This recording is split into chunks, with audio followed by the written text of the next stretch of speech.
ওকে আসবে, ওরে 10 মিনিট সময় দিব, আসবে ও। এই ঘরের সব জব্দ তালিকা তৈরি করো, এটা ভিডিও নিয়ে রাখেন। ও এখান থেকে এক বস্তা আলু বিক্রি করতে পারবে না। কেউ নাই, চলে গেছে। ইনি আবার 70 করে ধরেছে। 70 টাকা লিখে রেখেছে। এনাকে একটু আসতে বলেন। সন্দীপ বাণিজ্যালয়।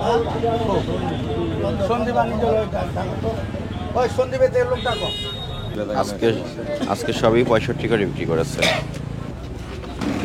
গতকাল বিক্রি করে 64। আজকে 1 টাকা বাড়িয়ে দিয়েছে। রাজশাহীর আলু 23 তারিখে ছিল 63, 24 তারিখে বিক্রি করলো 64, আজকে বিক্রি করা শুরু করেছে 66, 65। প্রত্যেকদিন 1 টাকা করে বাড়াচ্ছে। এর যৌক্তিক ব্যাখ্যা তো দিতে হবে ওনার।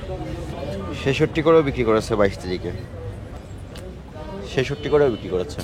না, উনি এত বেশি মূল্যে বিক্রি করছে। ওনার আলু কি বিশেষ আলু? একটু দেখি। 66 করে তো বিক্রি করেছে সাদা আলু। একটু আগে আমরা যে ওই পাশে যে দুইটা দোকান দেখলাম, ও আলু থেকে কি আলু ডিফারেন্ট? না, এটা একটু ভালো। না, এটা কি কোনো বিশেষ কোনো আলু কিনা? এটা রাজশাহীর আলু। রাজশাহীর তো আলু, আরো আলু তো দেখলাম তারা তো আরো কমে বিক্রয় করতেছে, তাহলে ইনার এখানে কেন বেশি দাম? যেটা বেচছেন ওটা বিক্রমপুরে। ঢালেন তো দেখি ভিতরে কেমন কোয়ালিটি।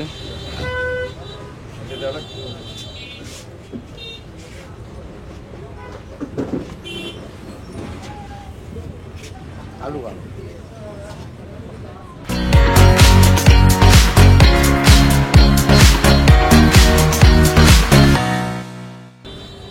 মানে লুজ কম, ছোট কম, আলু ভালো। আলুর কোয়ালিটি একটু ভালো। এই ঘরের সব জব্দ তালিকা তৈরি করো, দাড়িপাল্লা সহ, টেবিল সহ, খাতা সহ। প্রসিকিউশনে লিখতে হবে অন্যান্য দোকান থেকেও 2 টাকা করে বেশি মূল্যে বিক্রি। রেজিস্টার খাতা, পিছনের ওয়েট মেশিন সব। সাদা কাগজে নোট করেন কি কি আছে। ওকে আসবে, ওরে 10 মিনিট সময় দিব, আসবে ও। এই ডাক দে না, সিলগালা করলে তো ঝামেলা মানুষের। আপনি কত করে বিক্রয় করছেন? দর্শক বলে যে হাসিটা দিলেন, মনে হলো এই কারণে আপনি ব্যস্ত যাবেন। কোন আড়ত আপনার? জিগাতলায় আলুর দোকান আছে। কত করে বিক্রি করেন আলু? হ্যাঁ, 70। এখান থেকে কিনেন কত?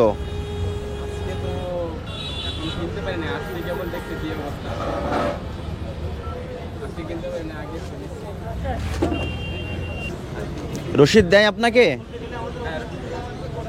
লাস্ট কবে কিনেছেন? শেষবার কবে কিনেছেন? পরশুদিন। কত করে কিনেছিলেন?